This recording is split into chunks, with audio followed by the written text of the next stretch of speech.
Lying on West Africa's hilly west coast, Freetown is a city of freedom, with a history that goes back to 1787. Former slaves returning from Nova Scotia, loyal to the British, settled here. In 1808, Sierra Leone became a British colony. The city, and therefore Sierra Leone as a whole, regained its freedom and independence in 1961.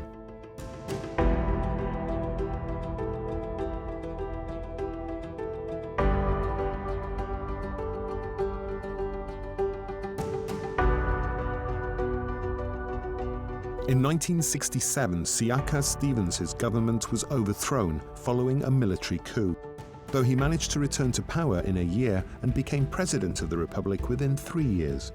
By the end of the 1970s, Sierra Leone was a one-party state. A civil war broke out in 1991 when the Revolutionary United Front, the RUF, led by former Corporal Foday Sanko, attacked Sierra Leone from Liberia.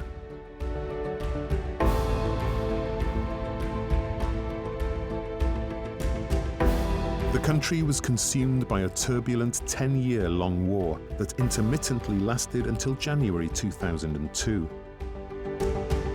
Civilians suffered unusually violent atrocities. Kidnappings, mutilations, rape, and the forced recruitment of children into the army were the order of the day. Kidnapped children aged from 4 to 16 were trained and exploited in the fighting. It is estimated that by the end of the war, 30% of the soldiers were under 15 years of age, whilst 90% of kidnapped girls were sexually abused.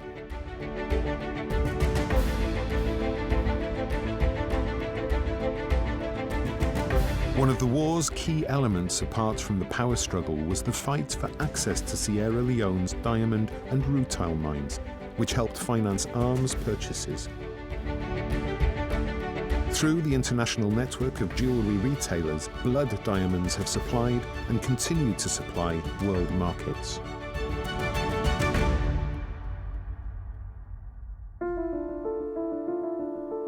Over 50,000 people lost their lives in the war. 500,000 had to flee their homes, and over 60,000 orphans and street children were left without care, including former boy soldiers. Of the 1,227 mutilated civilians, so-called amputees whose arms or legs were premeditatedly cut off, only 1/6 survived the conflict. One of the few politicians found to be responsible for the RUF's massacres and crimes, former Liberian President Charles Taylor, was sentenced to 50 years in prison by the International Criminal Court in The Hague. Today, Sierra Leone has more than 7 million inhabitants in a country covering an area of over 71,000 square kilometers. The civil war has ruined the economy. For many years now, Sierra Leone has maintained its 179th position in the Human Development Index. 70% of the population lives below the poverty line. Unemployment stands at 9%, and over 50% of the population is illiterate. In 2015, the Ebola virus epidemic saw the country's gross domestic product fall by yet another 12%.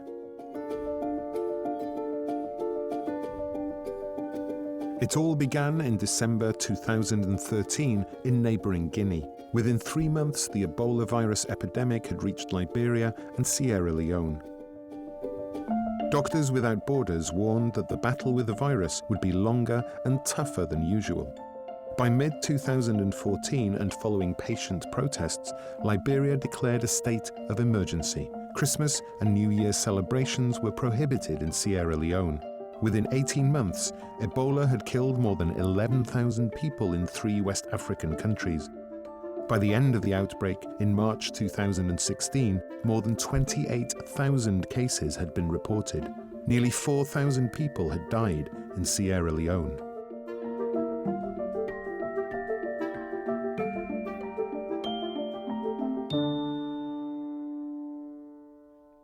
Sierra Leone is a wounded country. After the 10-year civil war, we tried to pick up the pieces, and then again we were struck by this Ebola. It was devastating for us. The cost of fuel has gone up, So that has affected other products as well. So things are expensive. Violence is on the increase. There's a lot of theft cases because people are not employed, especially the young people. The scars are still in people's hearts and minds. Any little thing might trigger. I only hope that we will listen to each other instead of fighting.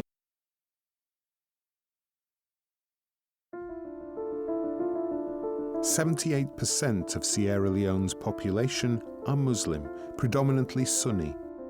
Over 20% are Christian of different denominations, whilst traditional religions remain very strong throughout the country.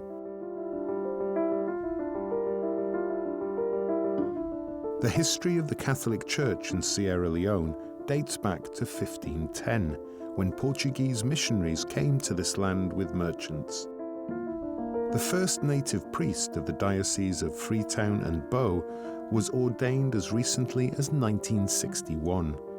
Today, there are about 175,000 Catholics in 4 dioceses. The Muslims are strong. They are increasing. First of all, they are already in the majority, but we see that there are new sects coming in, and this is causing some problems, some worries. There's a good relationship between Christians and Muslims here, generally. People are surprised when I say I'm from a Muslim home myself.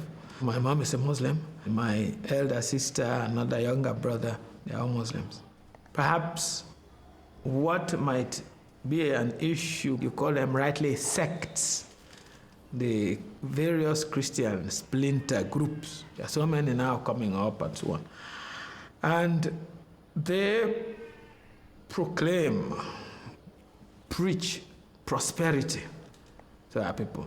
They work on the psychological situation of our people. I believe people who want to get married, people who want to go to the first world, they want to go to America, they want to go to Europe. So they talk to them and they pray for them. They will tell them they will pray and they will get visa.